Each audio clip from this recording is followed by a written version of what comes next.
Sir generally yearly టెస్టులు చేయించుకోవాలి అని అంటారు కదా, ఈ సర్వైకల్ క్యాన్సర్కి సంబంధించిన ఏమైనా టెస్టులు ఉన్నాయా దట్ ప్రతి ఒక్కళ్ళు ప్రతి ఇయర్ అది చేయించుకుంటే మంచిది అని చెప్పడానికి? ఎస్ అండి, ఇది సర్వైకల్ క్యాన్సర్కు మనం స్క్రీనింగ్ ఉంది, ప్యాప్ స్మియర్ అని చేస్తుంటాము.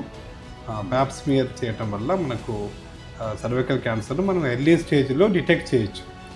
సో ఒకవేళ అది యాన్యువల్ స్క్రీనింగ్ చేయటం వల్ల మనం ఎర్లీగా సర్వైకల్ క్యాన్సర్ డిటెక్ట్ చేసే అవకాశం ఉంది. సార్ ఇప్పుడు హెచ్పివి వ్యాక్సిన్ వేస్తున్నారు కదా, ఈ హెచ్పివి వ్యాక్సిన్ వేయడం వల్ల మన బాడీ ఎలా రియాక్ట్ అవుతుంది అండ్ ఈ వైరస్ని అండ్ ఇమ్యూన్ సిస్టమ్ ఎలా రెస్పాండ్ అవుతుంది దీనికి?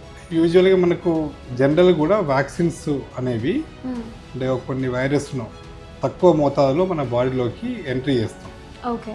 ఈ తక్కువ మోతాదులో ఎంట్రీ చేయటం వల్ల దానికి వ్యతిరేకంగా మన బాడీ యాంటీబాడీస్ తయారు చేసుకుంటుంది. ఓకే. సో యాంటీబాడీస్ అవి చాలా కాలం అంటే ఆల్మోస్ట్ లైఫ్ టైం ఉండి ఈ హెచ్పివి వ్యాక్సిన్ మన బాడీలోకి ఎంటర్ అవుతే వెంటనే యాంటీబాడీస్ దాన్ని చంపేస్తుంది. సో ఇది వ్యాక్సిన్ యొక్క బేసిక్ ఉన్నటువంటి దాని మెకానిజం, వ్యాక్సిన్ మెకానిజం అనేది. సేమ్ హెచ్పివి వ్యాక్సిన్ కూడా అంతే.